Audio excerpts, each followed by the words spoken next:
चलिए शुरू करते हैं अपने इस सेशन को और अपने इस क्लास को। एक बार जल्दी से फटाफट है ना कमेंट सेक्शन में बता दीजिए ऑडियो क्लियर है। इसके बाद हम अपने इस सेशन को, इस क्लास को स्टार्ट कर देंगे।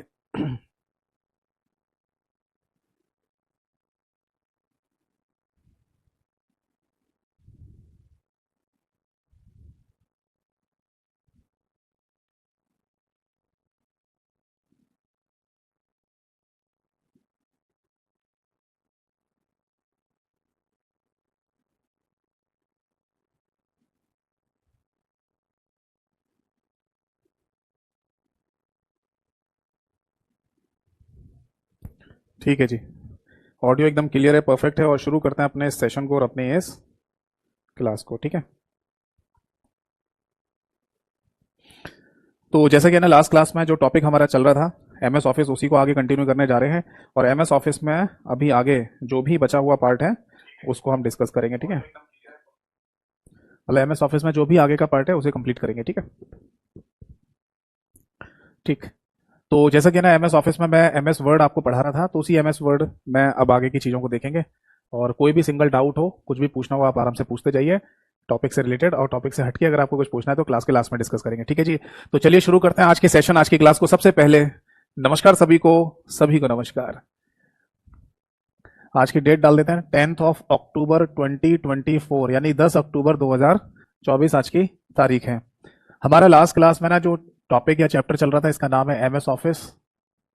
एमएस ऑफिस को हिंदी में भी एमएस ऑफिस ही कहा जाता है, इसका कोई हिंदी अनुवाद या हिंदी ट्रांसलेशन नहीं होता है। ठीक है, माइक्रोसॉफ्ट ऑफिस या एमएस ऑफिस का जो वर्जन हम अभी पढ़ रहे हैं, डिस्कस कर रहे हैं, वो बेटा माइक्रोसॉफ्ट 365 के नाम से है। बट इसका ये मतलब बिल्कुल भी नहीं है कि इस वर्जन में पढ़ते समय आप किसी और वर्जन के आंसर नहीं दे सकते। सभी वर्जन यानी 2016, 2019, 2010, 365, यानी ये वाला सभी क्वेश्चन के आंसर आप दे सकते हैं इस वर्जन को पढ़ते हुए। क्योंकि यहाँ पर मैं आपको नई चीज़ें तो बताऊंगा ही नए वर्जन के बारे में, जो पुराने जो वर्जन थे और उसमें नए वर्जन में क्या चेंजेस या बदलाव हो गए हैं वो भी आपको यहाँ पर बताता जाऊंगा। ठीक है, यानी मोटा मोटा ऐसा समझ लीजिए कि वर्जन के नाम से कोई फर्क नहीं पड़ रहा, उसे आप देखो ही मत किसी भी क्वेश्चन में, आप सीधे क्वेश्चन पढ़ो, आंसर दीजिए। हम है ना लास्ट क्लास में जिस एप्लीकेशन को पढ़ रहे थे, इसका नाम है वर्ड, एमएस वर्ड। और इसको है ना अगर एक शब्द में बोलना हो आपको तो वर्ड प्रोसेसर के नाम से बोल सकते हैं। हिंदी में भी इसको है ना वर्ड प्रोसेसर के नाम से ही बोला जाता है, इसका कोई हिंदी अनुवाद या हिंदी ट्रांसलेशन नहीं होता है। अब ये बात हमें पता होनी चाहिए कि अगर हम किसी भी क्वेश्चन का आंसर देना चाहते हैं एमएस वर्ड के, तो हमें इसका मेन्यू बार पता होना चाहिए प्रॉपर तरीके से। और मेन्यू बार के अंदर जितने भी शब्द हमें लिखे हुए दिखाई देते हैं, उन सभी शब्दों को मेन्यू या टैब के नाम से बोला जाता है। क्लियर है जी? या तो मेन्यू बोलिए या टैब बोल दीजिए, कोई इनमें से एक नाम इस्तेमाल कर सकते हैं आप। ठीक है जी, अब आगे बढ़ते हैं। इसके बाद है ना अगर मतलब हमसे ये पूछा जाए कि टोटल मिला के ना कितने टैब या कितने मेन्यू होते हैं मेन्यू बार में, तो ये भी हमें पता होना चाहिए। तो एक बार जल्दी से लिख लेते हैं सभी मेन्यूज को। फाइल के नाम से, इसके बाद आता है होम के नाम से, इसके बाद आता है इंसर्ट के नाम से, इसके बाद आता है ड्रॉ, देन डिजाइन, इसके बाद आता है लेआउट, लेआउट के बाद आता है रेफरेंसेस, इसके बाद आता है मेलिंग्स, मेलिंग्स के बाद आता है रिव्यू, रिव्यू के बाद आता है व्यू, और व्यू के बाद आता है हेल्प के नाम से। ठीक है बेटा, तो ये मेन्यू बार के इतने सारे मेन्यू हमें दिए गए होते हैं। आप किसी भी मेन्यू या टैब पर क्लिक कीजिए, जैसे आपने इंसर्ट पर क्लिक कर दिया तो आपको नीचे की तरफ एक मोटी सी पट्टी दिखाई देगी जिसको रिबन कहा जाता है ना। और इस रिबन पे सबसे पहले आपको ग्रुप्स दिखाई देते हैं, और ग्रुप्स के अंदर बेसिकली कमांड्स या टूल्स होते हैं। जैसे है ना एसएससी में एक क्वेश्चन में ये पूछा गया था एसएससी सीजीएल के पेपर में कि बताइए अगर आप किसी भी टूल या कमांड को अगर देख रहे हैं MS Word, Excel, PowerPoint में, तो वो आपको कहाँ दिखाई देते हैं? तो टूल या कमांड्स बेसिकली दिखाई देते हैं रिबन पे, एक मोटी सी व्हाइट कलर की पट्टी जिस पर आपको सारे टूल या कमांड दिखाई दे जाएंगे। ठीक है, क्लियर है? और किसी भी मेन्यू या टैब पर आप क्लिक करोगे तो उसी के टूल्स या कमांड आपको रिबन पर दिखेंगे। जैसे इंसर्ट पर क्लिक करोगे तो इंसर्ट की कमांड दिखेगी, अब लेआउट पे क्लिक करोगे तो लेआउट की कमांड्स आपको दिखाई देंगी। ठीक है, इस तरीके से आपको ये चीजें दिखाई देती हैं। ठीक, अब आगे देखते हैं। देखो मैं आपको बता दूं सभी लोगों को कि ये जो सबसे पहला वाला हमारा मेन्यू है यानी फाइल, केवल इसी के अंदर है ना, कोई भी ग्रुप नहीं होता, इसमें सीधे कमांड्स या टूल हमें दिए गए होते हैं। ठीक है ना, मतलब जैसे आप फाइल वाले इस मेन्यू या टैब पर क्लिक करेंगे तो सीधे ही आपको है ना यहाँ पर कमांड्स या फिर इनको टूल्स कह सकते हैं। ठीक है जी, कमांड को भी हिंदी में कमांड ही कहा जाता है और टूल्स को भी हिंदी में टूल ही कहा जाता है। तो अगर आपसे पूछा जाए कि किसी भी टूल का या किसी भी कमांड का आप उपयोग करना चाहते हैं तो ये ऑप्शन कहाँ मिलेगा, ये ऑप्शन आपको रिबन के अंदर मिलेगा। बाकी ये ध्यान रखना कि रिबन जो है ना ये दो जगह देखी जा सकती है, नहीं रिबन तो एक ही जगह आएगी। हाँ, रिबन तो आपको यहीं दिखाई देगी मेन्यू बार के जस्ट नीचे। दो जगह जो देखी जा सकती है वो क्या है, क्विक एक्सेस टूल बार। याद है लास्ट क्लास में बताया था क्विक एक्सेस टूल बार को एक तो टाइटल बार में भी देख सकते हैं लेफ्ट साइड में बाईं तरफ, या फिर रिबन के नीचे भी आप title quick access tool bar को ला सकते हैं। ये जो रिबन है इसके नीचे भी है ना यहाँ पर क्विक एक्सेस टूल बार को लाया जा सकता है, तो दो जगह ला सकते हैं क्विक एक्सेस टूल बार को। बट फिलहाल है ना हम बात करने जा रहे हैं यहाँ पर अब फाइल वाले मेन्यू या टैब की, और देखते हैं कि इसमें कौन कौन से टूल मौजूद हैं। देखो जी, अगर आप है ना फाइल पे जैसे क्लिक करेंगे तो आपको यहाँ पर टूल दिखाई देगा सबसे पहला इन्फो के नाम से।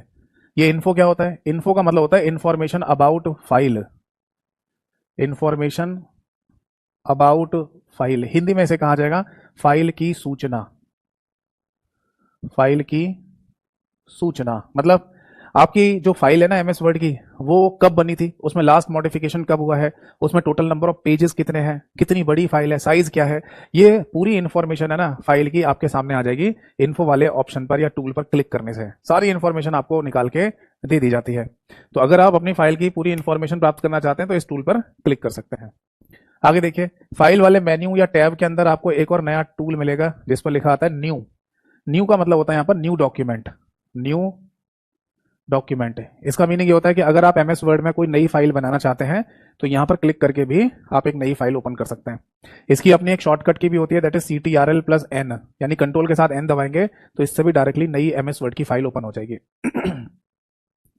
इसके बाद एक और टूल दिया गया यहां पर जिसे ओपन कहते हैं। ओपन का मतलब होता है open existing file, open existing file कह दो या डॉक्यूमेंट कह दो।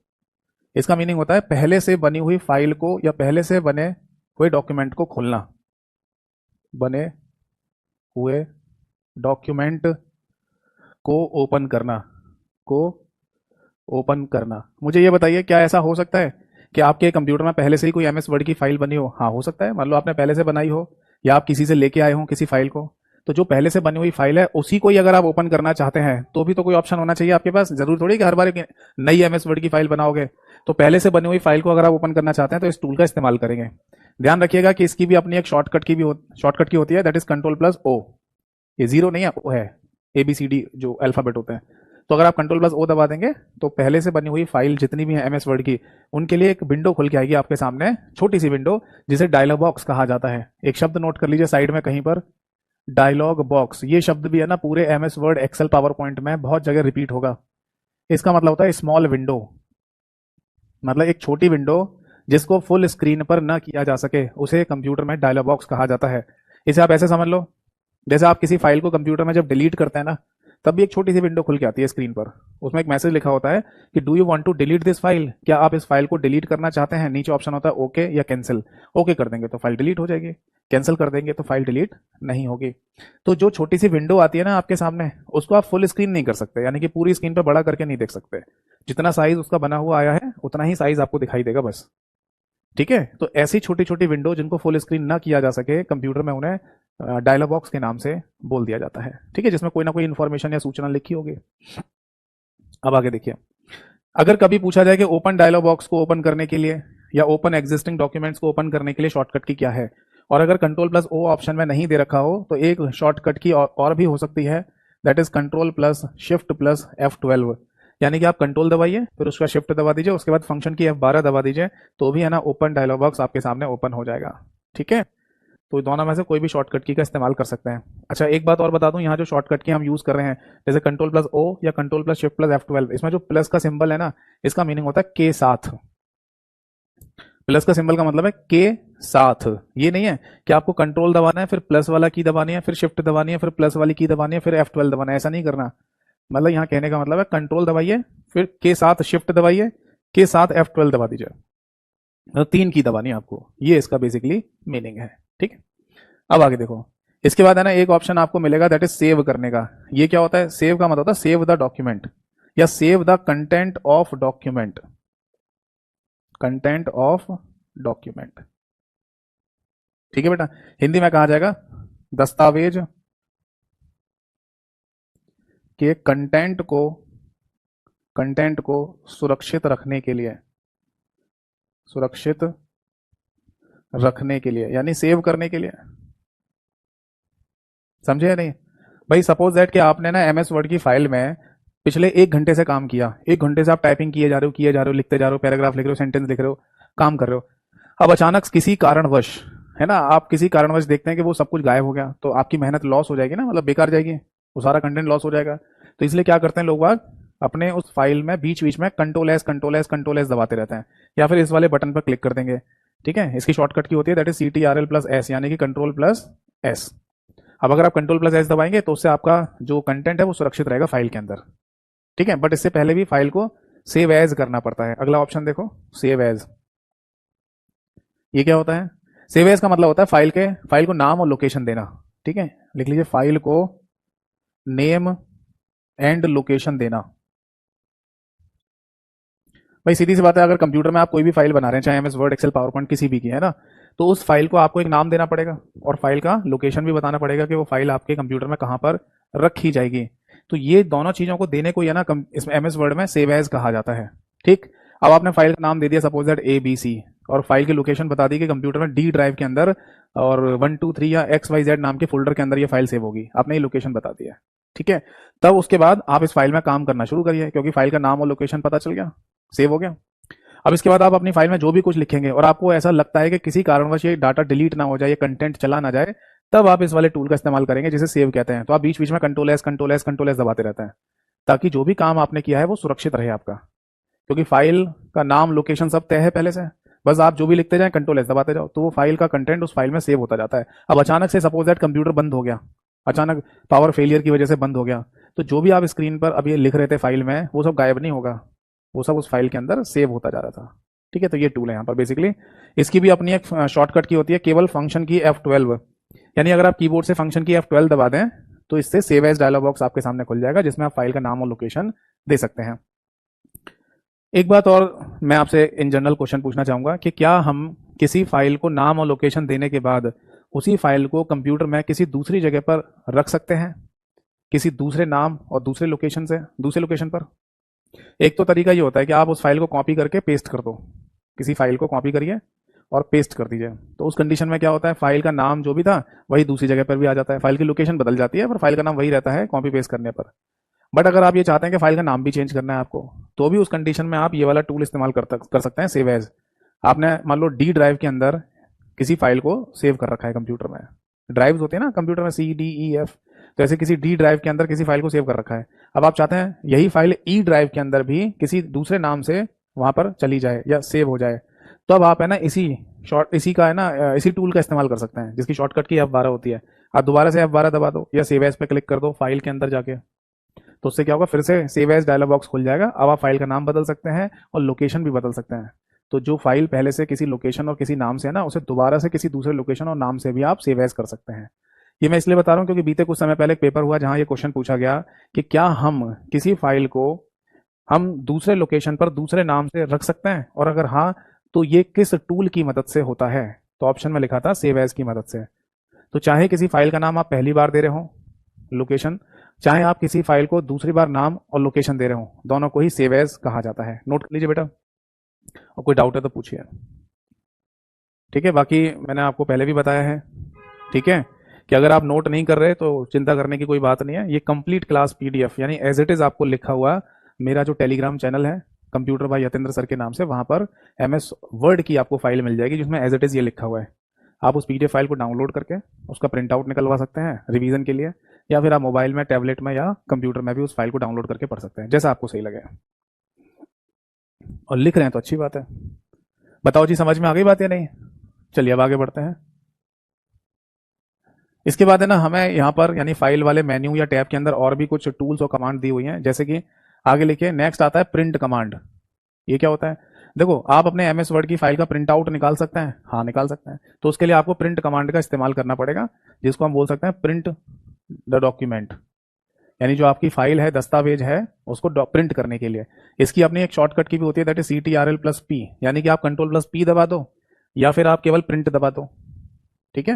या तो आप Ctrl+P दबा दो या प्रिंट वाले इस टूल पर क्लिक कर दो फाइल के अंदर जाके, दोनों से ही प्रिंट कमांड चली जाती है। अगर शॉर्टकट की कभी पूछी जा रही है आपसे और Ctrl+P ऑप्शन में नहीं दे रखा हो तो देखना वहां पर एक ऑप्शन और भी हो सकता है, दैट इज Ctrl प्लस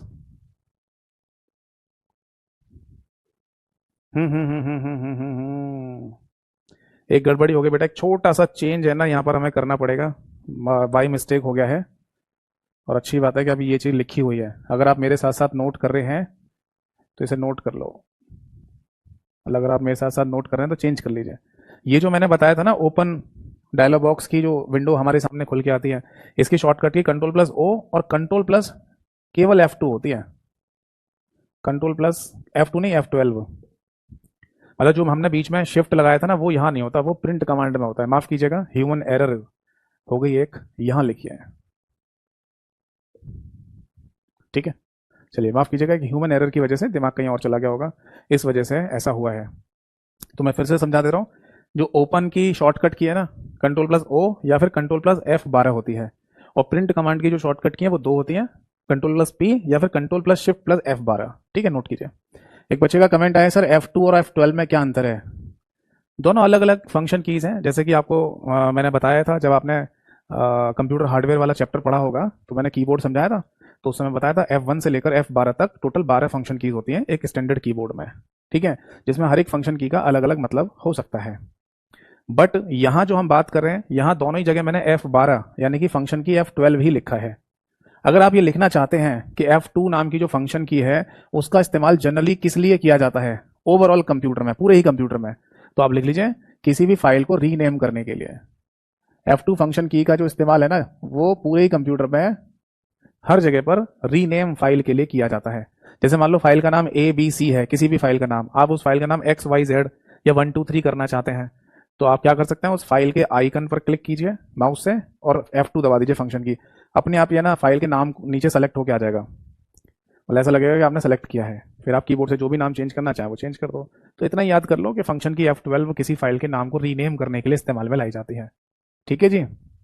बाकी हर एक फंक्शन की का अलग अलग मतलब हो सकता है, अलग अलग जगह, सभी जगह फंक्शन की का सेम फंक्शन नहीं होता। जैसे है ना, एक फंक्शन की है F5, फंक्शन की F5 जो कि नॉर्मल कंप्यूटर में रिफ्रेश के लिए इस्तेमाल में लाई जाती है। अब उसी F5 फंक्शन की का MS वर्ड में, एक्सेल में और पावर पॉइंट में, तीनों में अलग अलग मतलब है, ठीक है, जो मैं आगे आपको समझाऊंगा।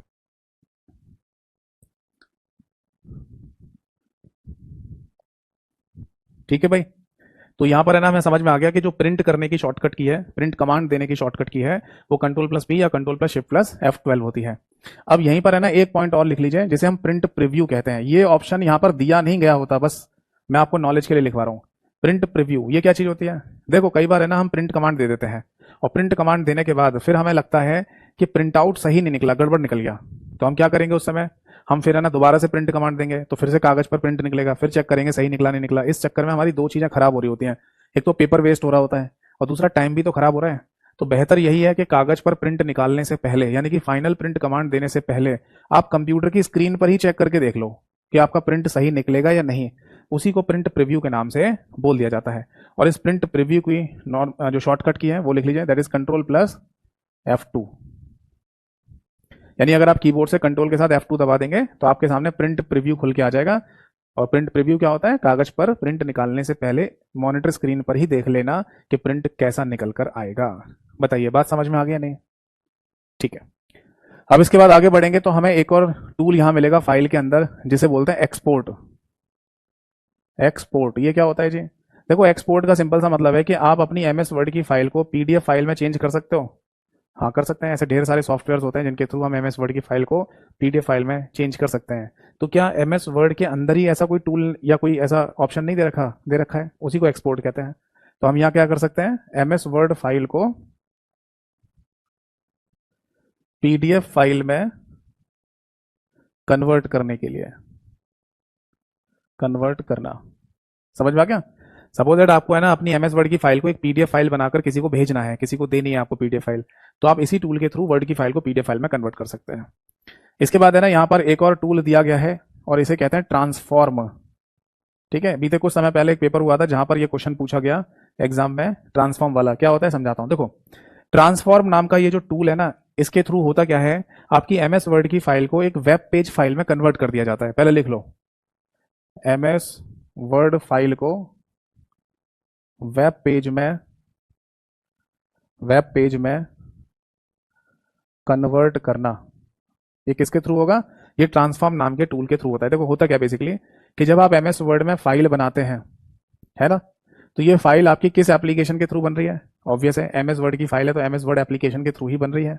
बट अब आप इस एमएस वर्ड की फाइल को एक वेब पेज के जैसा बनाना चाहते हैं। वेब पेज क्या होता है, वेब पेज का सिंपल सा मतलब है जो वेबसाइट वगैरह आप ओपन करते हो, wikipedia.com वेबसाइट है या यूट्यूब की वेबसाइट है, इंस्टाग्राम की, फेसबुक की, कोई भी वेबसाइट जो आप ओपन करते हैं, यूज करते हैं, उस वेबसाइट को आप जिस तरीके से देख रहे होते हैं, है ना, या वेबसाइट का जो पेज जैसा आप देख रहे होते हैं, वो वेब पेज कहलाता है।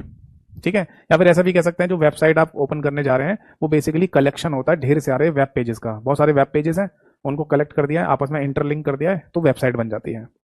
तो बेसिकली किसी वेबसाइट को अगर आप यूज कर रहे हैं तो इसका मतलब उसके वेब पेजेस को ही देख रहे होंगे।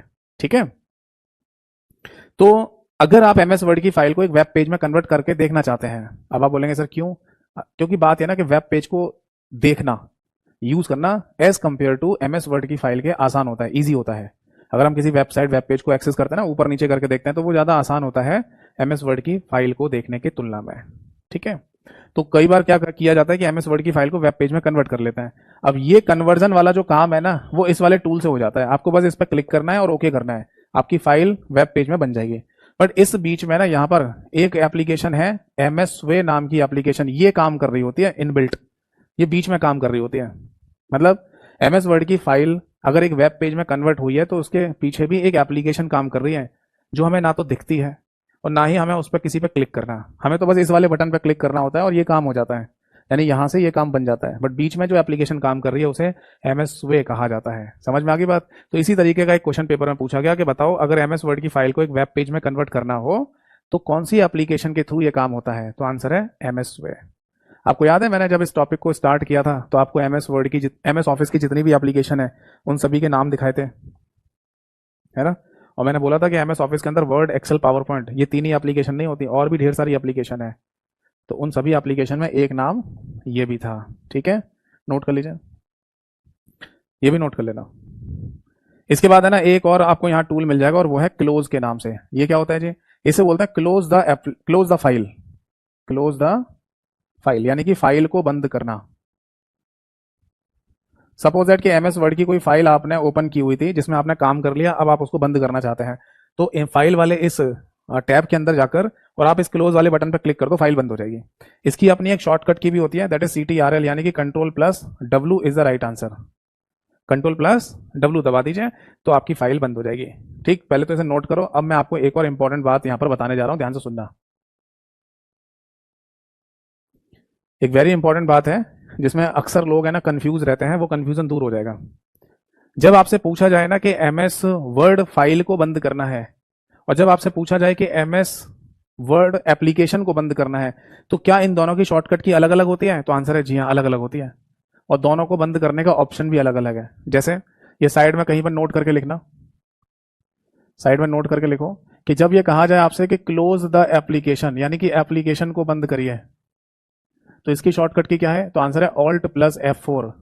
तो या तो एप्लीकेशन को बंद करने के लिए ऑल्ट के साथ F4 दबा दो, और इसका जो ऑप्शन है क्लोज द एप्लीकेशन का वो कहां मिलता है, जैसे सपोज दैट कि ये एमएस वर्ड की एप्लीकेशन है पूरा बोर्ड, तो बिल्कुल कॉर्नर में जहां पर आपको सिंबल दिखाई दे रहा है कैरेबिल का, वहीं पर एक रेड का सिंबल होता है, रेड क्रॉस का निशान, उस पर क्लिक करने पर आपकी एप्लीकेशन बंद हो जाती है। तो यहां पर यह भी ध्यान रखना कि जब आप एप्लीकेशन को बंद कर रहे होते हैं तो उसके अंदर खुली हुई फाइल भी बंद हो जाती है। बट आपके पास एक ऑप्शन और भी होता है, वो ये है कि close the file only, application नहीं बंद करनी, हमको केवल फाइल बंद करनी है, तो उसकी शॉर्टकट की है कंट्रोल प्लस डब्ल्यू। इसका ऑप्शन आपको यहां मिलेगा, यानी फाइल के अंदर जाकर क्लोज पे बटन, इस क्लोज बटन पे क्लिक करोगे तो एमएस वर्ड की फाइल बंद हो जाएगी, एप्लीकेशन बंद नहीं होगी। अब आप बोलेंगे सर ये कैसे है, क्या हो रहा है फाइल एप्लीकेशन, चलो इसे एक रियल एग्जांपल से समझाता हूं। हमारे सामने घर है और उस घर को तोड़ा जा रहा है, तो दो कंडीशन है वहां पर। पहले तो जब ये कहा जाए कि पूरे घर को तोड़ दो, तो पूरे घर को तोड़ने का मतलब यही हुआ ना कि वो घर टूटने का मतलब उसके अंदर के जितने भी रूम हैं, कमरे हैं, सारे टूट रहे होंगे। घर का मतलब ये थोड़ी होता है कि उसकी आउटर जो बाउंड्री है, दीवार है, उसको तोड़ देंगे, अंदर के कमरे को ना तोड़ा जाए। तो जब ये कहा जाए कि पूरे घर को तोड़ दो, तो मतलब उसके कमरे, अंदर के जो कमरे हैं वो भी टूट रहे हैं। दूसरी कंडीशन ये भी तो हो सकती है, जब ये आपसे कहा जाए कि सामने एक घर है, उसका एक कमरा तोड़ दो। तो एक कमरा अगर, एक रूम अगर आप तोड़ रहे हैं, तो घर नहीं टूट रहा, वो रूम टूट रहा है बस, जिसको शायद दोबारा से बनाया जाएगा। समझे नहीं? ये उसी तरीके से है कि जब आप एमएस वर्ड की एप्लीकेशन को बंद करते हैं ना, तो उसमें जो फाइल खुली होती है एप्लीकेशन के साथ साथ, वो भी बंद हो जाती है। यानी जब घर टूट रहा है तो उसके कमरे भी टूट गए। और जब ये कहा जाए कि केवल और केवल फाइल को बंद करिए, तो वो ऑप्शन ये है जिसमें एप्लीकेशन खुली रहेगी, फाइल बंद हो जाती है बस। यानी वैसे ही जैसे एक कमरा टूट जाएगा, घर नहीं टूटेगा। तो दोनों क्लोज में अंतर है, दोनों की शॉर्टकट की अलग है और दोनों के ऑप्शन भी अलग अलग हैं। फाइल को क्लोज करने के लिए यहां पर दे रखा है बटन, और एप्लीकेशन को क्लोज करने के लिए एमएस वर्ड एप्लीकेशन में राइट साइड अपर कॉर्नर में एक रेड कलर का क्रॉस बना होता है, उससे ये काम होता है। बताओ जी, समझ में आ गई बात या नहीं? नोट कर लीजिए इसको। और ये हो गया हमारा फाइल वाला मेन्यू कंप्लीट। अब इसके बाद हम आगे बढ़ेंगे और जाएंगे होम वाले मेन्यू या टैब में, और देखते हैं कि इसके अंदर हमें कौन से कमांड और टूल देखने को मिलते हैं।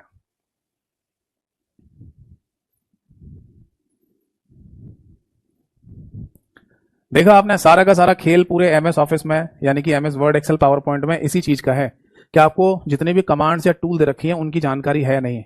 अगर आपने इनमें से किसी भी एक कमांड को या टूल को छोड़ दिया और उससे अगर रिलेटेड क्वेश्चन पूछा गया, तो आप आंसर नहीं दे पाएंगे। ये वैसे ही हो गया ना मैथमेटिक्स में, आपको हर कॉन्सेप्ट पता होना चाहिए, तभी हर एक क्वेश्चन का आंसर निकाल सकते हो।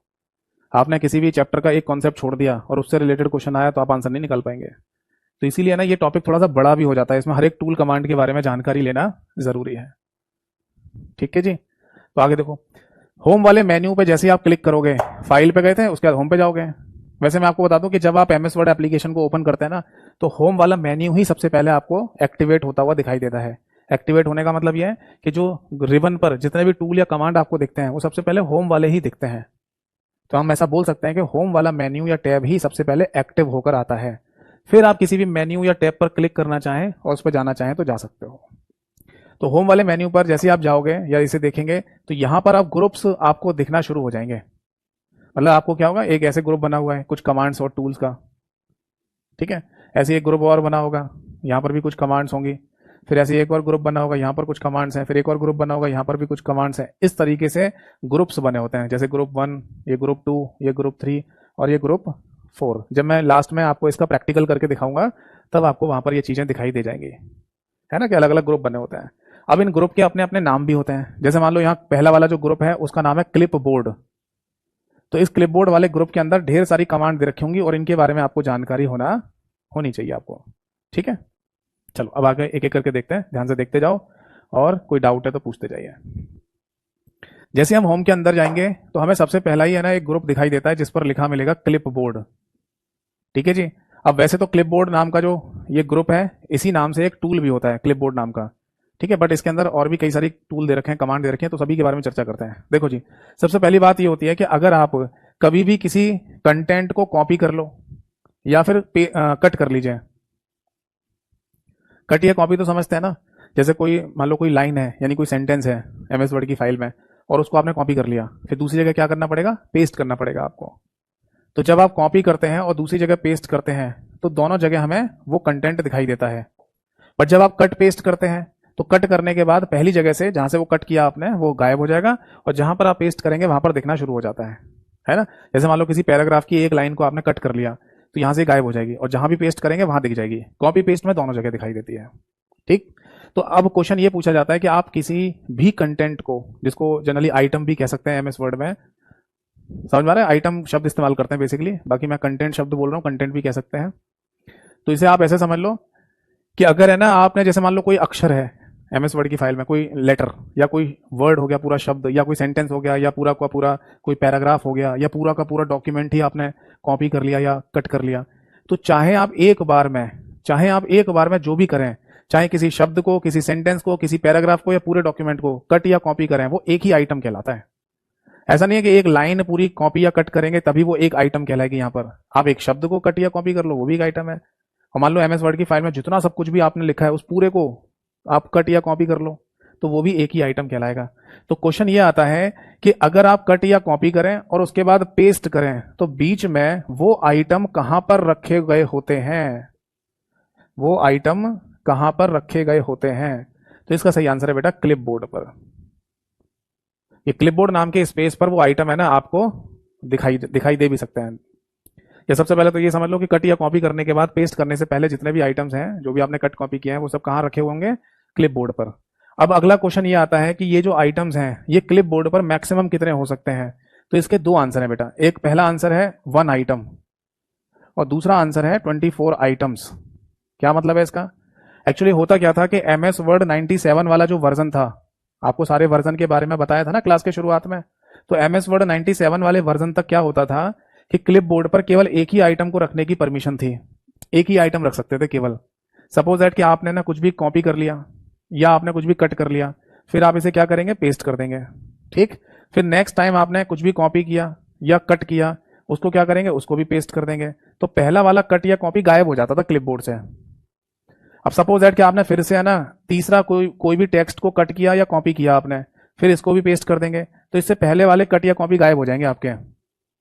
मतलब हर बार जब जब आप कट या कॉपी कर रहे होंगे किसी भी आइटम को या किसी भी कंटेंट को, तो इससे पीछे वाला जो कट या कॉपी किया था वो गायब हो जाता था क्लिपबोर्ड से। यानी at the same time clipboard पर केवल एक ही कट या कॉपी वाला आइटम रहता था जो रिसेंटली अभी आपने कट या कॉपी किया है। तो कुछ लोगों को लगा कि यार ये तो गड़बड़ है। सपोज दैट कि अभी जो आपने कट या कॉपी किया है उसे तो चलो आपने पेस्ट कर दिया, अब आपको है ना जो सबसे पहली बार आपने कट या कॉपी किया था, कट या कॉपी जो किया था उसकी जरूरत आपको फिर से पड़ रही है, तो उसको फिर से कट या कॉपी करके लेके आओगे। क्या ऐसा नहीं हो सकता कि वो कहीं पर रखे हुए मिल जाए, बस माउस से क्लिक करें और पेस्ट हो जाए? तब माइक्रोसॉफ्ट कंपनी ने सोचा कि हाँ ऐसा कर लेते हैं, हम कट या कॉपी किए गए आइटम्स को किसी जगह पर रखेंगे जिसे क्लिपबोर्ड बोला जाएगा और मल्टीपल रख सकते हैं। यानी कि आप कट कॉपी करते जा रहे हो और वो क्लिपबोर्ड पर दिखाई देता जाएगा आपको। समझ में आया बात? तब है ना उन्होंने लिमिट कर दी 24 आइटम की एक बार में, और ये हुआ था MS वर्ड 2000 वाले वर्जन से, 2000 से। यानी MS वर्ड 2000 वाला जो वर्जन था उसमें ये काम कर दिया। फिर उसके बाद और भी वर्जन आए और अभी तक जितने भी वर्जन चल रहे हैं, तो MS वर्ड 2000 वाले वर्जन से क्लिप बोर्ड पर 24 आइटम रखने की परमिशन ग्रांट कर दी गई है। तो एग्जाम में इसी तरीके से क्वेश्चन पूछा जाता है कि बताइए क्लिप बोर्ड पर मैक्सिमम नंबर ऑफ आइटम्स कितने रखे जा सकते हैं। तो इसके दो आंसर हैं, या तो 1 या फिर 24।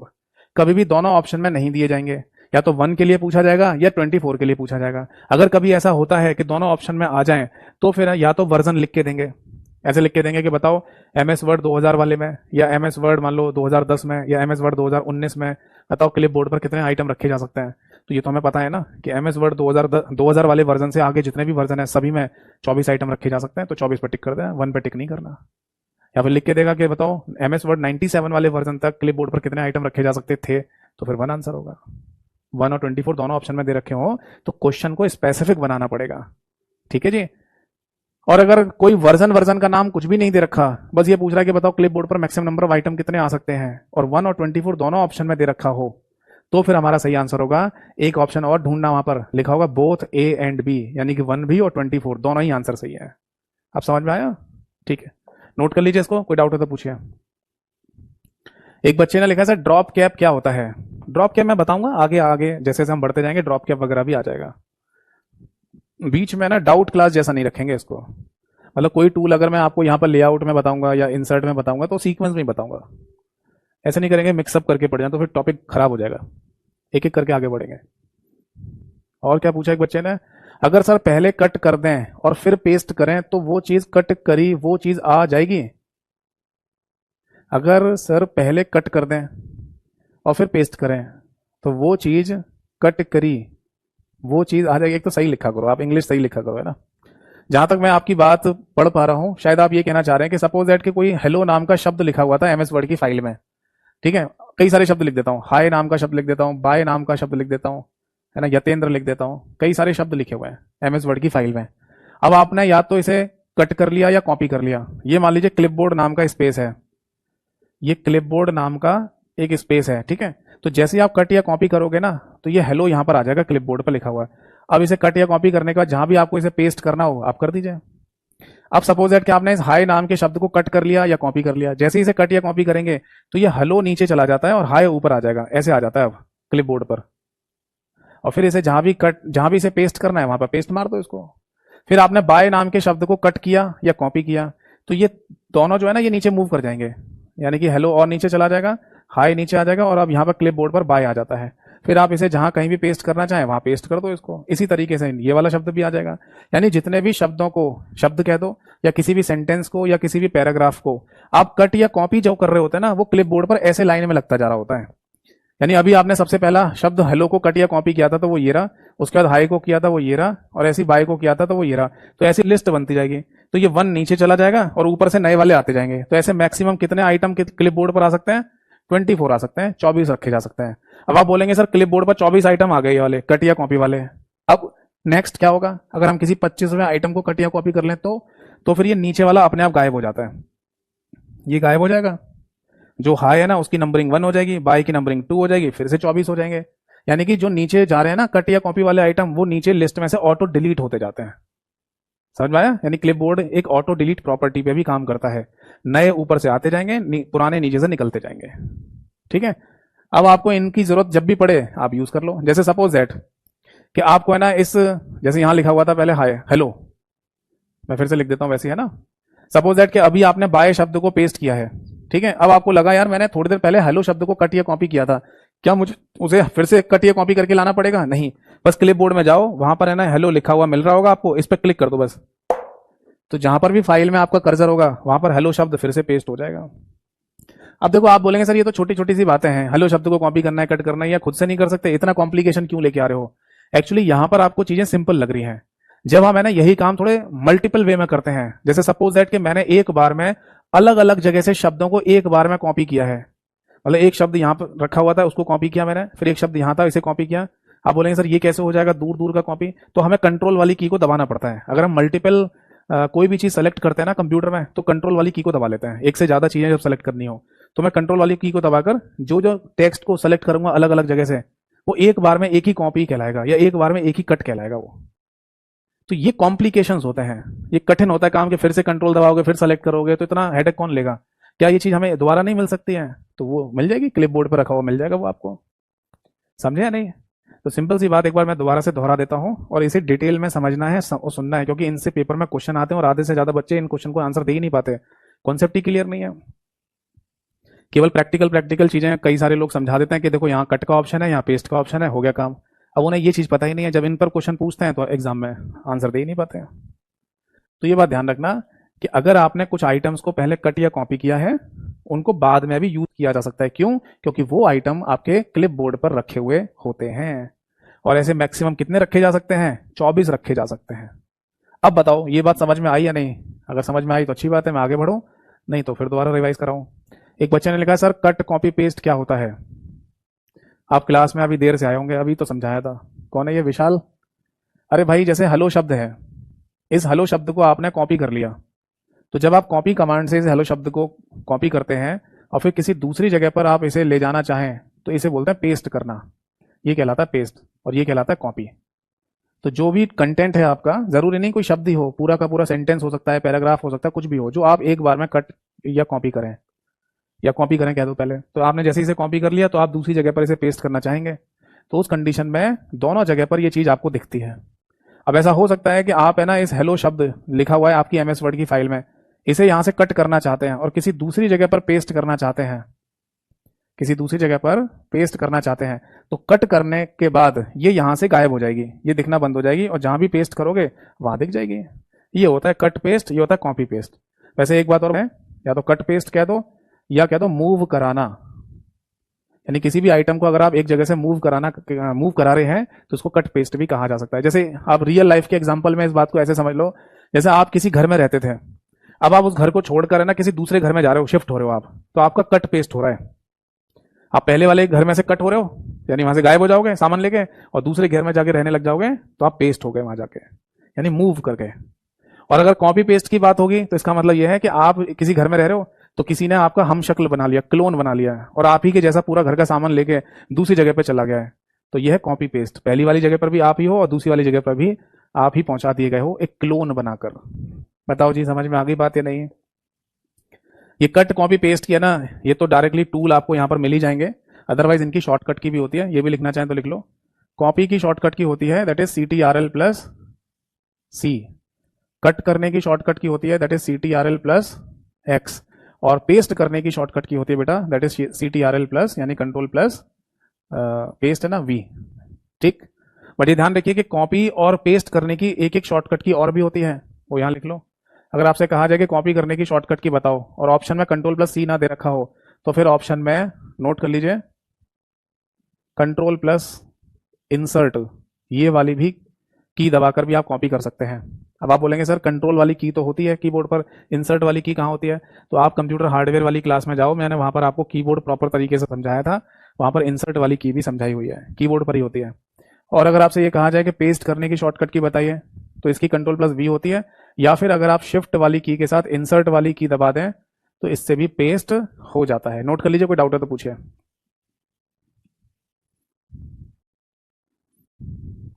नोट कर लीजिए, कोई डाउट है तो पूछिए। समझ आ गया?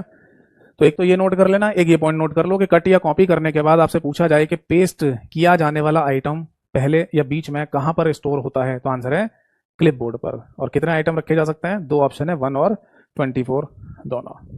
आगे देखो।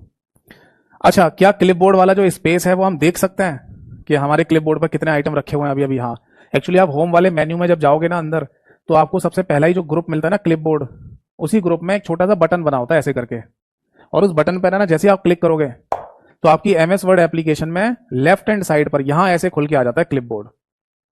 क्लिपबोर्ड, ये मान लो MS वर्ड की एप्लीकेशन है जिस पर आप काम कर रहे हैं, तो लेफ्ट हैंड साइड में क्लिपबोर्ड खुला हुआ आ जाएगा जिस पर आपने जितने भी कट या कॉपी किए गए, कट या कॉपी जितने भी आइटम किए होंगे उन सबकी लिस्ट यहां पर आ रही होगी। ठीक है, तो आप ये डायरेक्टली देख भी सकते हैं कि क्लिपबोर्ड पर कितने आइटम रखे हुए हैं। ठीक है बेटा, अब अगला पॉइंट देखो। क्लिपबोर्ड के केस में ना कुछ प्रॉपर्टीज आप लिख लो यहां पर, ऐसे लिख लो। क्लिपबोर्ड के अंदर, ये क्लिपबोर्ड नाम का तो ग्रुप है ना, इसके अंदर क्लिपबोर्ड नाम का जो टूल आपको दे रखा है, इस क्लिपबोर्ड टूल की कुछ प्रॉपर्टीज होते हैं वो लिख लो। जैसे कि एक तो ये ऑटो डिलीट प्रॉपर्टी पर काम करता है, ऑटो डिलीट प्रॉपर्टी। ठीक है, यानी कि इसका अपना एक ऑटो डिलीट वाला गुण होता है। जैसे कि मैंने अभी आपको समझाया कि एक ही समय पर 24 आइटम रखे जा सकते हैं, तो जो नए नए वाले कट या कॉपी आ रहे होते हैं ऊपर से, तो नीचे वाले अपने आप डिलीट हो रहे होते हैं। ठीक, अच्छा, क्लिपबोर्ड नाम का जो टूल आपको दिया गया यहां पर, ये वॉलेटाइल नेचर का होता है। इसकी जो प्रकृति है वो वॉलेटाइल है, जिसे हिंदी में अस्थायी प्रकृति कहा जाता है। क्या मीनिंग है इसका? एक्चुअली आपको मेमोरी याद है? मेमोरी वाला चैप्टर मैंने आपको पढ़ाया था, तब बताया था कि रैम हमारी वॉलेटाइल मेमोरी होती है। क्यों बोलते हैं रैम को वॉलेटाइल? इसलिए बोला जाता है क्योंकि जब आप कंप्यूटर की पावर को ऑफ कर देते हैं, बंद कर देते हैं, शट डाउन कर देते हैं कंप्यूटर को, तो रैम के अंदर जो भी डाटा था वो सारा लॉस हो जाता है, खत्म हो जाता है। और फिर जब कंप्यूटर को ऑन करेंगे तो फिर वो डाटा फिर से आता है रैम के अंदर। ठीक है ना? तो रैम के अंदर डाटा तभी रहेगा जब आप कंप्यूटर को ऑन करेंगे, जैसे ही ऑफ करेंगे डाटा लॉस हो जाएगा। तो जो नेचर हमें रैम के अंदर देखने को मिलता है और जिस वजह से हम रैम को वॉलेटाइल कहते हैं, वही नेचर हमें क्लिपबोर्ड का भी देखने को मिलता है। क्या मतलब है? जैसे क्लिपबोर्ड पर मैक्सिमम 24 आइटम्स हैं, सपोज दैट कि इस समय क्लिपबोर्ड पर 24 आइटम्स हैं। ठीक है, अब आप MS वर्ड पर काम कर रहे थे, आपने अपना काम कर लिया, खत्म कर दिया, और आपने MS वर्ड एप्लीकेशन को बंद कर दिया। तो जैसे ही आप MS वर्ड एप्लीकेशन को बंद करेंगे, क्लिपबोर्ड पर से सारे के सारे पुराने आइटम गायब, केवल एक ही आइटम बचता है, वो था लेटेस्ट वाला। यानी बिल्कुल लेटेस्ट में अभी अभी आपने जो भी कट किया होगा या कॉपी किया होगा, वो आइटम केवल क्लिपबोर्ड के ऊपर रह जाता, बाकी सारे गायब हो जाते हैं। कब? जब आप एप्लीकेशन को बंद करते हैं। फिर दोबारा एप्लीकेशन को ओपन करेंगे तो केवल एक ही आइटम दिख रहा होगा बस, बाकी सारे गायब। तो चीजों को बंद करने से डाटा लॉस हो रहा है ना, तो वॉलेटाइल हुआ या नहीं? और अगर सपोज दैट कि आपको लगा कि यार मैं तो कंप्यूटर ही बंद करने जा रहा हूं, अब नहीं कर रहा MS वर्ड पे काम, पूरा कंप्यूटर शट डाउन करूंगा, तो जैसे ही आप शट डाउन कर देंगे तो क्लिप बोर्ड पर जो सबसे लेटेस्ट वाला आइटम था वो भी गायब। यानी आप दोबारा से जब आप कंप्यूटर को ऑन करेंगे, MS वर्ड एप्लीकेशन को ओपन करेंगे, तो क्लिप बोर्ड पर अब आइटम फिर दोबारा से आएंगे, नए आइटम्स, पुराने वाले गायब, सारे गायब। तो चीजों को बंद करने से डाटा लॉस हो रहा है ना, तो ये कौन सा नेचर हो गया? इसी को वॉलेटाइल नेचर के नाम से बोलेंगे। बताओ बेटा, बात समझ में आई या नहीं? बात पकड़ में आई? तो क्लिपबोर्ड टूल के लिए ये बात ध्यान रखिएगा, एक तो इसका इस्तेमाल किया जाता है कट या कॉपी करने के बाद और पेस्ट करने से पहले, यानी बीच में, और ये ऑटो डिलीट प्रॉपर्टी और वॉलेटाइल नेचर की प्रॉपर्टी का होता है। बताओ जी, बात समझ में आ गई? ठीक, अब देखो इसी क्लिपबोर्ड वाले ग्रुप के अंदर है ना, आपको एक और टूल देखने को मिलेगा यहां पर, जिसे पेस्ट स्पेशल के नाम से बोला जाता है। पेस्ट स्पेशल, ये क्या चीज है भाई? इसकी शॉर्टकट की बहुत इंपॉर्टेंट है, ये ध्यान रखना। इसकी शॉर्टकट की होती है that is alt plus control plus V, ये इसका आंसर है, alt plus control plus V. एक बात और बता दूं मैं आप सभी लोगों को कि अगर आप पेज स्पेशल की शॉर्टकट की बात करें तो यहां पर alt plus control plus V ये शॉर्टकट की है। जब हम एमएस एक्सेल में और एमएस पावर पॉइंट में इसी शॉर्टकट की को देखेंगे ना, तो वहां पर ये शॉर्टकट की थोड़ी सी चेंज हो जाती है। वहां पर क्या हो जाता है, एक्सेल में और पावर पॉइंट में कंट्रोल पहले आ जाएगा और ऑल्ट बाद में हो जाएगा। कई बार कुछ लोग मेरे से कहते हैं कि सर आपने एमएस वर्ड की पेस्ट स्पेशल की शॉर्टकट की तो लिखवाई थी alt plus control plus V, और एक्सेल में तो वहां पर control plus alt plus V लिखा हुआ है, क्या गलती हो गई है? नहीं, ऐसा माइक्रोसॉफ्ट कंपनी ने ही करके दिया है आपको, ये लिख लो। बाकी पेज स्पेशल को क्या कहा जाता है वो मैं यहां लिख देता हूं, नोट कर लीजिए। इसको बोला जाता है अनफॉर्मेटेड टेक्स्ट। इसका हिंदी नाम क्या होता है? कुछ नहीं होता, हिंदी में कोई नाम ही नहीं होता इसका, अनफॉर्मेटेड टेक्स्ट ही कहा जाता है। ज्यादा से ज्यादा हिंदी में लिखना चाहे तो ऐसे लिख सकते हो, फॉर्मेटिंग टूल के बिना टेक्स्ट का पेस्ट होना, लिख लो। फॉर्मेटिंग टूल्स के बिना टेक्स्ट का पेस्ट होना। अब क्या मीनिंग है वो समझा दो। पहले आप साइड में कहीं नोट करके ये लिख लो कि हमारे इस एमएस वर्ड एप्लीकेशन में ये फॉर्मेटिंग टूल्स कौन कौन से होते हैं। अभी लिख लो पहले, क्योंकि वैसे तो मैं अलग से लिखवाऊंगा आपको फॉर्मेटिंग टूल के बारे में। अभी फिलहाल नॉलेज के लिए लिख लो कि अगर आप किसी भी शब्द को बोल्ड कर रहे हैं, इटैलिक कर रहे हैं, इटैलिक, या मान लो आप किसी भी शब्द को अंडरलाइन कर रहे हैं, या आप किसी भी शब्द के ऊपर कलर कर रहे हैं, या आप किसी भी शब्द का फॉन्ट चेंज कर रहे हैं, या फिर आप किसी भी शब्द का फॉन्ट साइज चेंज कर रहे हैं, तो ये सारे टूल्स है ना, फॉर्मेटिंग टूल ही कहलाते हैं। जिसमें बोल्ड का मतलब होता है उभरा हुआ दिखाना, थोड़ा डार्क डार्क दिखाना। जैसे एग्जाम्पल के लिए हेलो शब्द लिखा आपने एमएस वर्ड की फाइल में, तो ये नॉर्मल हेलो शब्द लिख दिया आपने, बट इसी शब्द को अगर आप जब बोल्ड कर देंगे ना तो हेलो ऐसा लिखा आता है, फिर ऐसा हो जाएगा। तो ये इससे ज्यादा डार्क दिख रहा है ना ये, तो इसी को कहते हैं बोल्ड कर देना। इसी तरीके से इटैलिक होता है, इटैलिक का मतलब होता है तिरछा करना, टेढ़ा टेढ़ा लिख देना। Underline, colour, font, font size, ये सारी चीजें ना फॉर्मेटिंग टूल कहलाती हैं। तो अगर आप किसी भी शब्द को कॉपी करके फिर उसका पेस्ट स्पेशल करना चाह रहे हैं तो उसी को कहते हैं हम अनफॉर्मेटेड टेक्स्ट का पेस्ट होना। समझो इस बात को। सपोज दैट कि एमएस वर्ड में कोई शब्द लिखा आपने हेलो, और इस हेलो शब्द के ऊपर ये जितने भी फॉर्मेटिंग टूल्स हैं इनमें से आपकी मर्जी है जितने भी लगाना चाहो, यानी आप इस शब्द को बोल्ड कर दो, इटैलिक यानी तिरछा कर दो, अंडरलाइन कर दो और कोई कलर कर दो, 4 टूल लगा दो बस।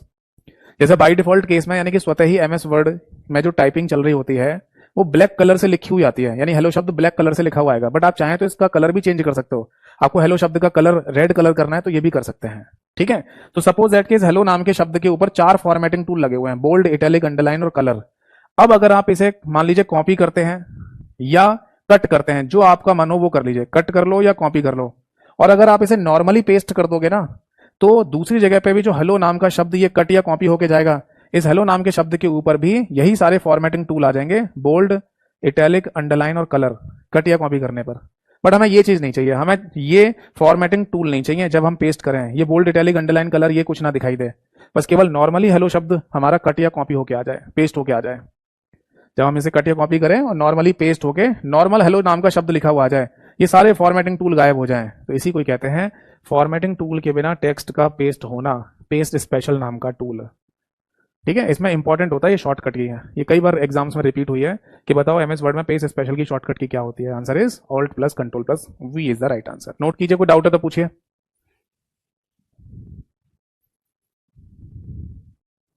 समझ में आ गया सभी को? देखो अभी एमएस वर्ड चल रहा है इसलिए हम हर एक टूल को मतलब सही तरीके से और डिटेल में समझ रहे हैं। अब जब यही टूल है ना एक्सेल में और पावर पॉइंट में रिपीट होंगे तब वहां पर इनको केवल नाम से ही लिखेंगे, पूरा डिटेल में नहीं पढ़ेंगे, क्योंकि पूरा डिटेल में एमएस वर्ड में पढ़ लेते हैं। अब मैं जब एक्सेल पढ़ाऊंगा आपको तो बार बार थोड़ी लिख के बताऊंगा कि फॉर्मेटिंग टूल क्या होंगे, कौन से होते हैं, किन्हें कहा जाता है, क्योंकि ये तो आप ऑलरेडी जान चुके होंगे ना, ठीक है। अब यहाँ देखो, इसी क्लिपबोर्ड नाम के ग्रुप के अंदर आपको एक और यहाँ पर टूल मिलता है जिसे फॉर्मेट पेंटर कहा जाता है। Very very very important point, पिछले साल एसएससी सीजीएल मेंस के पेपर में भी ये क्वेश्चन पूछा गया फॉर्मेट पेंटर वाला। आप प्रीवियस ईयर के पेपर के क्वेश्चन देखना, वहां पर भी फॉर्मेट पेंटर का क्वेश्चन मिला है और कई बार रिपीट भी होता है क्वेश्चन एग्जाम्स में। क्या मीनिंग है इसका समझाता हूं।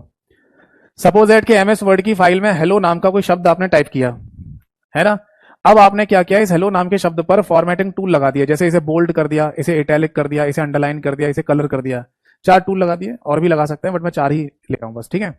और अब आप इसे एक काम करो, ये टूल लगाने के बाद आप ही की एमएस वर्ड की फाइल में सपोज दैट कोई हाई नाम का शब्द लिखा है, कोई बाय नाम का शब्द लिखा है, कोई मान लीजिए WORLD वर्ल्ड नाम का शब्द लिखा हुआ है एमएस वर्ड की फाइल में, ठीक। तो आप ये चाहते हैं कि ये जो हेलो नाम के शब्द के ऊपर मैंने फॉर्मेटिंग टूल लगाए हैं, बोल्ड किया, इटैलिक किया, अंडरलाइन किया, कलर किया, ये सारे के सारे टूल इस हाई नाम के शब्द पर एक ही माउस के सिंगल क्लिक से हो जाएं। क्या पॉसिबल है? जबकि इतने टूल अप्लाई करने के लिए आपने 4 बार 4 टूल पर क्लिक किया होगा, बोल्ड वाले टूल पर, इटैलिक वाले टूल पर, अंडरलाइन वाले टूल पर, कलर वाले टूल पर, तब जाके ये हेलो नाम का शब्द बोल्ड, इटैलिक, अंडरलाइन और कलर हो पाया है। अब आप चाहते हैं कि हाई नाम का शब्द एक ही माउस के सिंगल क्लिक से हो जाए, तब उस केस में फॉर्मेट पेंटर नाम के टूल का इस्तेमाल किया जाता है। समझ में आ गई बात? आपको करना क्या है, बस हेलो नाम के इस शब्द को सेलेक्ट करके फॉर्मेट पेंटर नाम के टूल पर माउस से क्लिक कर दो। जैसे आप माउस से क्लिक करेंगे तो आपका जो माउस पॉइंटर है ना, अब उस माउस पॉइंटर के साथ एक ब्रश जैसा सिंबल बन के आ जाता है।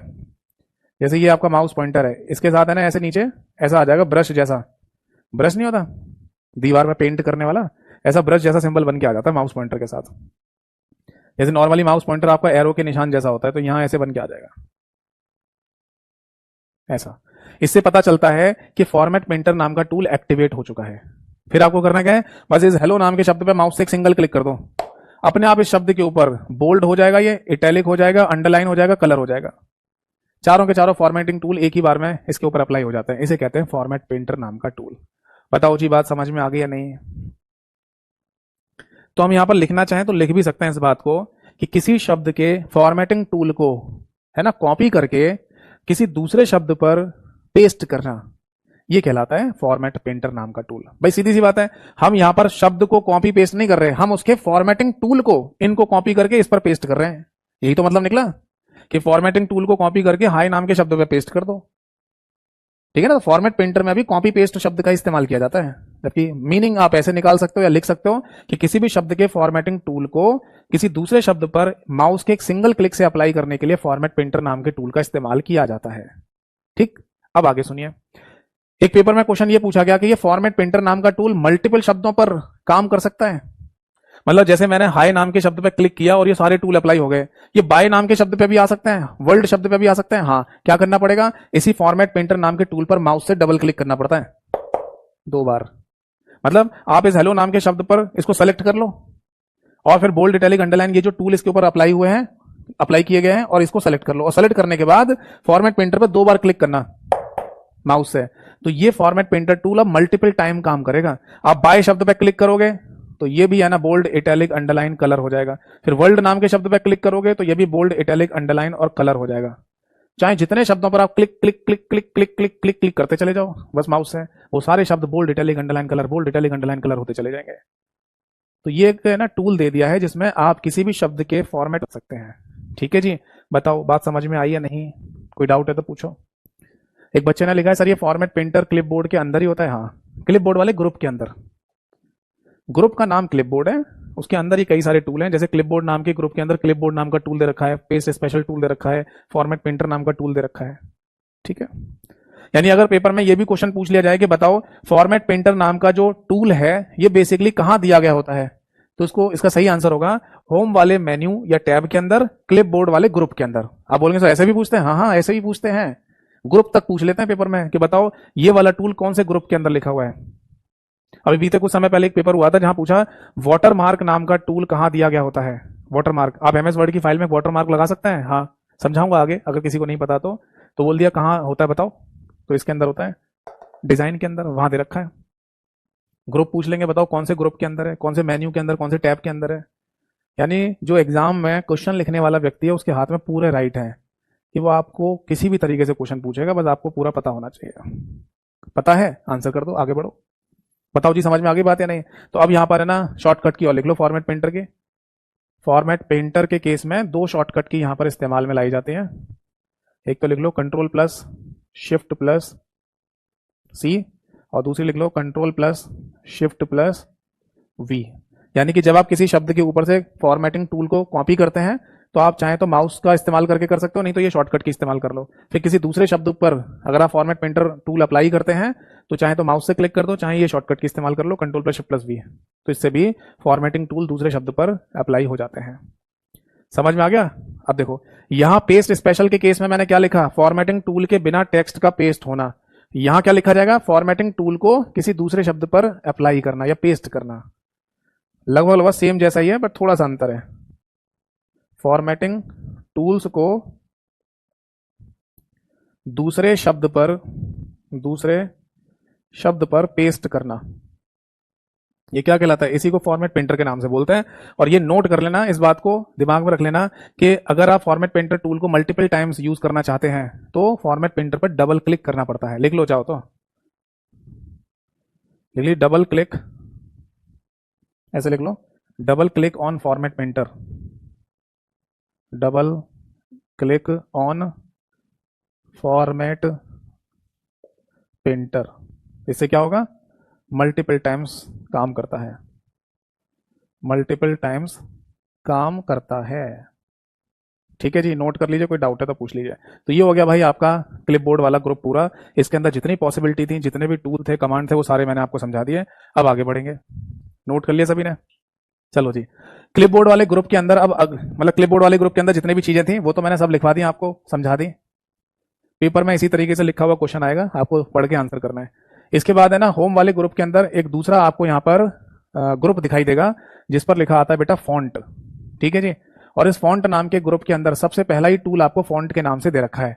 अब ये फॉन्ट नाम का जो टूल है ना, इसको फॉन्ट की जगह आप फॉन्ट फेस भी कह सकते हैं, या फिर कई बार क्वेश्चन में लिख कर देते हैं फॉन्ट टाइप फेस, ये भी सही आंसर है। तो तीनों में से कोई भी नाम ले सकते हो, फॉन्ट कह दो, फॉन्ट फेस कह दो, या फॉन्ट टाइप फेस कह दो, एक ही बात है। अब ये होता क्या है समझिए। देखो आपने नोटिस किया है, जब हम और आप लोग है ना अपनी हैंड राइटिंग में लिख रहे होते हैं, और सपोज दैट कि हमें हेलो लिखना है, तो मैंने हेलो ऐसे लिख दिया। अब आप में से कोई हेलो लिखेगा ना, तो वो थोड़ा सा ऐसा टेढ़ा करके लिखेगा हेलो, मान लो ऐसे करके हेलो लिख दिया। फिर आप में से कोई हेलो लिखना चाहेगा, तो मान लो वो ऐसे लिख रहा है हेलो, ऐसे हेलो लिख दिया। आप में से कोई हेलो लिखना चाहेगा, तो मान लो वो बिल्कुल ऐसे लिख रहा है कुछ हेलो, स्पेशल सा बना बना के, ऐसा स्पेशल सा बना बना के, है ना। देखो एक बच्चा है सुधीर कोठारी के नाम से, मैं इस बच्चे की हरकत है ना कई दिन से देख रहा हूं, कई बार से देख रहा हूं। ठीक है बेटा, ये हरकतें मत करो, क्योंकि देखो मैं अपने शिद्दत से है ना, आराम से अपनी मेहनत से आपको पढ़ा रहा हूं, हर एक टूल के बारे में बता रहा हूं, है ना। और ये टूल आपके इसी तरीके से एग्जाम में पूछे जाएंगे और आते भी हैं। आपको अपने एग्जाम में फुल में से फुल मार्क्स लाने तो आप ये हरकतें मत किया करो। मुझे भी पता है, मुझे भी घड़ी दिखाई दे रही है कि कब टाइम हो रहा है, कब नहीं हो रहा है। ठीक है, तो ये हरकतें मत करो, फिर अपने लिए है ना नुकसान कर बैठोगे कि मैं आपके कमेंट्स के फिर आंसर नहीं दूंगा। अगर मैं आपको कोई बात समझा रहा हूं, कोई चीज बता रहा हूं, इसका मतलब यह है कि ये चीजें पेपर में पूछी जा रही हैं, लोग इनके आंसर दे के आ रहे हैं और सरकारी नौकरी ले रहे हैं एक ही बार में। अगर आपके पेपर में कंप्यूटर 10 नंबर का, 20 नंबर का, 30 नंबर का, कितने का भी आ रहा है, लोग पूरे में से पूरे नंबर भी ला रहे हैं, वो मेहनत कर रहे हैं, पढ़ रहे हैं। तो ये हरकतें बार बार मत करा करो। मैं बहुत दिनों से, कई दिनों से ये बात इग्नोर कर रहा हूं कि ना, आप अपने मन से बता रहे हो, अपने आप से बता रहे हो सर टाइम हो गया, अब छोड़ो क्लास। आपकी मर्जी है भाई, आपको पढ़ना है पढ़ो, नहीं पढ़ना मत पढ़ो। आपकी सरकारी नौकरी लेनी है आपको लो, आपको नहीं लेनी मत लो। अपने परिवार का नाम रोशन करना है करो, नहीं करना मत करो। मेरे कौन से जेब से जा रहा है ये बताओ, मेरे ऊपर क्या प्रभाव डालोगे इस चीज का। देखो बहुत सॉफ्ट नेचर है, बहुत सिंपल तरीके से बोलता हूँ, समझाता हूँ आपको, और ये भी गारंटी दे रहा हूँ कि इसी तरीके से पेपर में क्वेश्चन आएंगे, आप याद रख लेना, क्वेश्चन ऐसे आएंगे और आप आंसर भी दे के आओगे। बट मुझे है ना इस तरीके की हरकतें मेरे सामने मत करो। सर टाइम हो गया, अरे मैं आपको कोई हाथ थोड़ी पकड़ लेता हूँ। अगर आपको बंद करना है, आपको नहीं देखना है, आप जाओ दूसरी क्लास को देखो, आप जाओ क्रिकेट विकेट खेल के आओ, आप जाओ मूवी देख के आओ, आप जाओ दोस्तों के साथ घूमो, आपकी मर्जी। ये क्लास आपको है ना रिकॉर्डेड फॉर्म में भी मिल जाएगी। सपोज दैट कि अभी मान लो मुझे 10 मिनट और चीजें समझानी है ना, तो 10 मिनट जितनी मैं समझाऊं, बाद में आके जब आप 2-4 घंटे के बाद अपना टाइम वेस्ट करके आओगे, खेल कूद करके आओगे, जिससे एग्जाम में सिलेक्शन तो नहीं होगा, है ना, तो फिर आके 10 मिनट की क्लास बाद में देख लेना, रिकॉर्डेड फॉर्म में भी तो मिल जाती है। बट ये हरकतें क्यों कर रहे हो। मैं चाहता नहीं था कि ये बात बोलूं, ठीक है, बट ये अब ओवर हो रहा है। आपको हर क्लास में ना 3:15 यानी कि 3:15 हुए और आपने लिखना शुरू करा, सर टाइम हो गया, तो मैं कोई आपका हाथ पकड़ रहा हूँ क्या, आपको जाने से रोकता हूँ क्या। अरे कोई टॉपिक मान लो थोड़ा सा और मेरे को डिस्कस करना है, पढ़ाना है, तो मैं पढ़ा दूंगा 10-5 मिनट और ज्यादा। इससे सिलेक्शन ही होगा, आपके क्वेश्चन ही ज्यादा ठीक होंगे। तो मुझे मजबूर मत करिए। कौन है सुधीर कोठारी, कि मैं आने वाले समय में आपके हर एक जो भी आप कमेंट करें या जो भी आप डाउट पूछें, मैं आपको नेग्लेक्ट कर दूं इस हरकत की वजह से, है ना। परेशान मत करिए। आपको कमेंट सेक्शन में कमेंट करने की परमिशन मिली हुई है, तो उसका सदुपयोग करिए। अब डाउट पूछिए, 10 डाउट पूछिए, 100 डाउट पूछिए। अरे सर ये बताओ, वो बताओ, इसका आंसर क्या होगा। टॉपिक से रिलेटेड, टॉपिक के बीच में। ये नहीं कि टॉपिक चल रहा है एमएस ऑफिस तो आप पूछ रहे नेटवर्किंग का, इंटरनेट का क्वेश्चन, ऐसे नहीं। वो तब डिस्कस करेंगे जब इंटरनेट नेटवर्किंग पढ़ेंगे तो। ठीक है बेटा, देखो हरकतें मत करो, आगे से मत करना ऐसी हरकतें। देखो सीधी सी बात है भाई, देखो सरकारी नौकरी पानी है तो मेहनत तो करनी पड़ेगी। ये कोई आपका यूनिवर्सिटी कॉलेज का एग्जाम तो है नहीं कि आप है ना जो पेपर बनाने वाला बंदा है उसी से पूछे आए जाके कि सर बता देना, इंपॉर्टेंट लगा दो थोड़ा थोड़ा सर, उन्होंने बता दिया देखो इनको पढ़ लेना हो जाएगा काम, और हो गया काम। ऐसा नहीं है। अगर इतना ही आसान होता तो सारे लोग जितने हैं ना वो हर एक पहली बार में सिलेक्शन ले लेते। सरकारी नौकरी का कंपटीशन एग्जाम निकालना आसान नहीं है।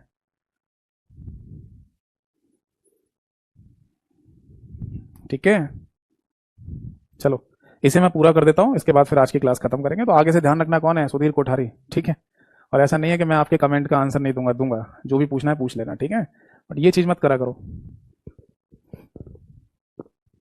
आपको इतनी बढ़िया फैसिलिटी मिल रही है कि जो क्लास चल रही है इसे लाइव ना देखकर आप रिकॉर्डेड देखो, 100 बार देखो। तो जिसको जाना है वो जाइए और आप बाद में देख लेना आके। मेरा काम है सिलेबस पूरा कराना, मैं सिलेबस पूरा करा दूंगा आपको। ठीक है सुधीर कोठारी, समझ में आ गया मेरे भाई।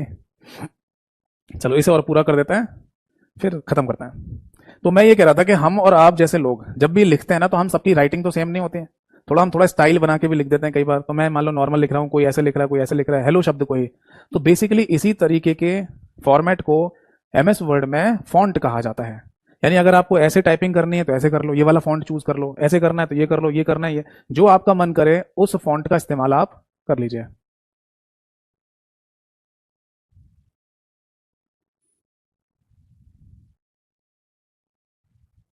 अंकित जी ने क्या लगा, सर मैंने बैच लिया जब से आज पहली बार लाइव क्लास ली है और अभी कुछ दिनों में पूरी क्लास ली है। ठीक है जी सर, इससे पहले ऐसा कंप्यूटर नहीं पढ़ा, पूरा समझ में आ रहा है। थैंक यू सो मच अंकित मेरे भाई, ये लिखने के लिए मेरे लिए।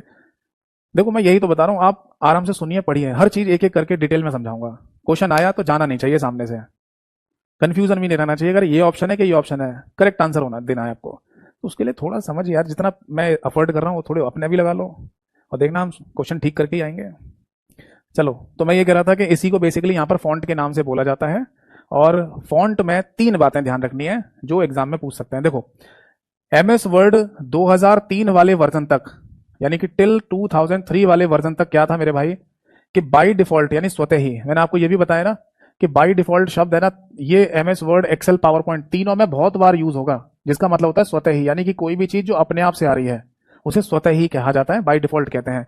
तो 2003 वाले वर्जन तक जो फॉन्ट होता था अपने आप जो आ जाता था उसे बोलते थे टाइम्स न्यू रोमन। अब क्वेश्चन पेपर में कैसा पूछा जाएगा, क्वेश्चन पूछेगा कि बताइए एमएस वर्ड में अगर आप टाइपिंग कर रहे हैं तो बाय डिफॉल्ट फॉन्ट का नाम क्या होता है। अब यहां पर वर्जन हो गए, वर्जन में ये कह दे कि 2003 वाले वर्जन तक, तो आंसर है टाइम्स न्यू रोमन। फिर हुआ क्या कि 2007 वाला वर्जन आया 2003 के बाद, तो एमएस वर्ड 2003 वाले वर्जन के बाद जब 7 वाला वर्जन आया तो इन्होंने क्या कर दिया, इस टाइम्स न्यू रोमन को चेंज करके कैलिब्री कर दिया। यानी आप अगर क्वेश्चन पूछा जाए कि बताओ एमएस वर्ड में टाइपिंग कर रहे हैं तो बाय डिफॉल्ट कौन सा फॉन्ट आता है, तो आंसर है कैलिब्री। ये याद रखना है और नॉलेज के लिए याद रखना है, वर्जन के लिए याद रखना है। तो ये भी याद कर लो कि 2007 वाले वर्जन से आगे जितने भी वर्जन है, संस्करण है, उनमें कैलिब्री ही होता है। कौन कौन से, 2007 के बाद, 2007 तो है ही है, इसके बाद 2010, 2013, 2016, 2019, 2021 और माइक्रोसॉफ्ट 365, इन सभी वर्जन में कैलिब्री ही था, इन सभी में कैलिब्री ही था। बट अभी एक लेटेस्ट अपडेट हुआ है, लेटेस्ट अपडेट कर दिया है माइक्रोसॉफ्ट कंपनी ने, और उसमें फॉन्ट का नाम कर दिया बेटा एप्टॉस, ये कर दिया है। तो ये ध्यान रख लेना, ये एप्टॉस इसी में कर दिया है माइक्रोसॉफ्ट 365 वाले वर्जन में, जो लेटेस्ट वर्जन है। यानी अब अगर आपसे पूछा जाए कि बताओ एमएस वर्ड में जब आप टाइपिंग कर रहे होते हैं तो कौन सा फॉन्ट का नाम या कौन सा फॉन्ट अपने आप ही आता है, स्वतः ही आता है, तो आंसर ये हो सकता है एप्टॉस, क्योंकि ये लेटेस्ट अपडेट आई है जिसमें कैलिब्री को भी हटाकर अब एप्टॉस कर दिया गया है। और अगर एप्टॉस नहीं पूछ रहा होगा तो डेफिनेटली फिर कैलिब्री आंसर होगा, है ना। और कैलिब्री भी नहीं पूछना उसे तो फिर ये पूछ देगा कि एमएस वर्ड 2003 तक बताओ बाय डिफॉल्ट फॉन्ट का नाम क्या होता था, तो आंसर है टाइम्स न्यू रोमन के नाम से। ठीक है, तो ये वाला पॉइंट याद रखना एप्टॉस को। ठीक है, चलो खत्म करते हैं, थोड़ी देर की बात थी, 2-3 मिनट बेकार में खराब हो गए, बीच के 1-2 बात और एक्स्ट्रा बता देता। ठीक है जी। चलो आज की क्लास और आज का सेशन ही समाप्त करते हैं।